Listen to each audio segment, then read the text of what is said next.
আসসালামু আলাইকুম। আমি শহীদুল ইসলাম সজল আমার ক্রিকটক চ্যানেলের পক্ষ থেকে সবাইকে স্বাগত জানাচ্ছি। যে যেখান থেকে আমার এই ভিডিওটা দেখতেছেন সবাইকে আন্তরিক শুভেচ্ছা এবং অভিনন্দন। লিটন কুমার দাস ক্রিকেটের মোনালিসা, যার শট দেখলে দেখতেই ইচ্ছে করে। বাট সমস্যাটা একটা জায়গায় ছিল, সেটা ছিল টোটালি আউট অফ ফর্ম। সেই লিটন কুমার দাস যাকে নিয়ে সমালোচনা আমি করেছি, আমরা করেছি, আপনারা করেছেন, প্রত্যেকেই করেছেন, only because of out of form. Bat হাতে যার রান ছিল না, যে একজন স্পেশালিস্ট ব্যাটসম্যান হিসাবে খেলছিলেন জাতীয় দলে, এখনও খেলছেন, সেই লিটন কুমার দাসকে রেখেই চ্যাম্পিয়ন্স ট্রফির জন্য বাংলাদেশের স্কোয়াড ঘোষণা করা হয়েছে।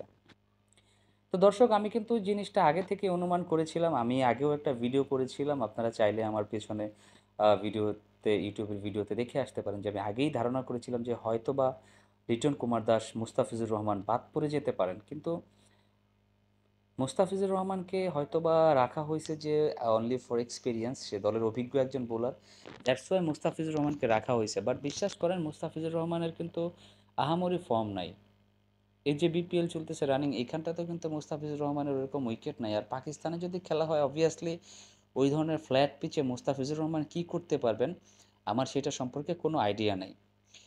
তবে এটা লিটন কুমার দাসের জন্য সত্যি অনেক বেশি এখন খারাপ লাগতেছে, বিকজ যে এই যে দুইটা ইনিংস খেললেন না, এই ইনিংস দুইটা যদি সে দুইটা দিন আগেও খেলতো, বা দুইটা খেলা লাগতো না ভাই, একটা ইনিংসেও যদি একটা দিন আগেও খেলতো, তাহলে ডেফিনেটলি আমি বলতে পারি যে বাংলাদেশের নির্বাচক প্যানেলে যারাই নির্বাচক সদস্য আছেন, তারা অবশ্যই লিটন কুমার দাসকে বিবেচনা করতেন।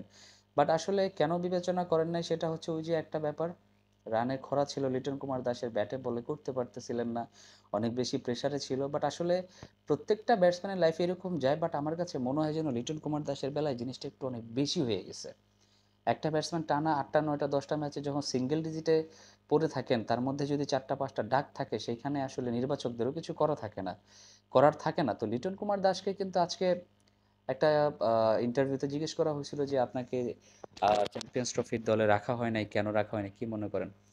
তখন লিটন কুমার দাস বলেছেন যে আসলে এটা সিলেক্টরদের ব্যাপার না, এটা মিডিয়া ঘাটলেই বোঝা যাবে যে কেন বাদ দেওয়া হয়েছে বা কী জন্য বাদ দেওয়া হয়েছে।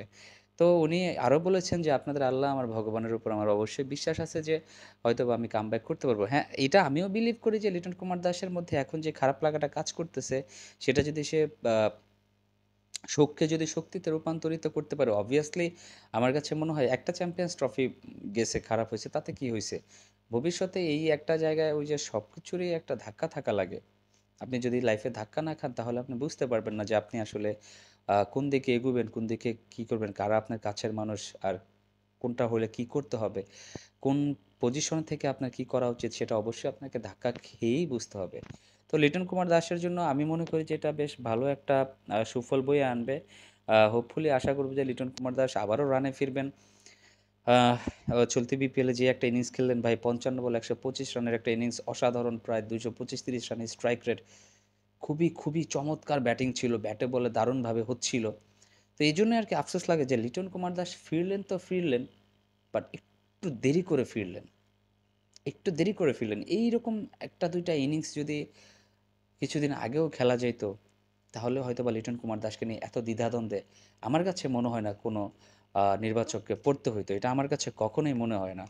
তো দর্শক, আমি আসলে আপনাদেরকে কি বলবো বা কি বোঝাবো, আপনারা আমার চাইতে ভালো জানেন যে লিটন কুমার দাস হুম, কেন বাদ পড়ছেন, লিটন কুমার দাসের সাথে কি অন্যায় হয়েছে কিনা, বা লিটন কুমার দাসের সাথে কি ঠিক হয়েছে কিনা, সেটা অবশ্যই আপনারা আমার এই ভিডিওর কমেন্ট সেকশনে কমেন্টস করে জানিয়ে দিবেন। সবাই ভালো থাকবেন, সুস্থ থাকবেন। আসসালামু আলাইকুম।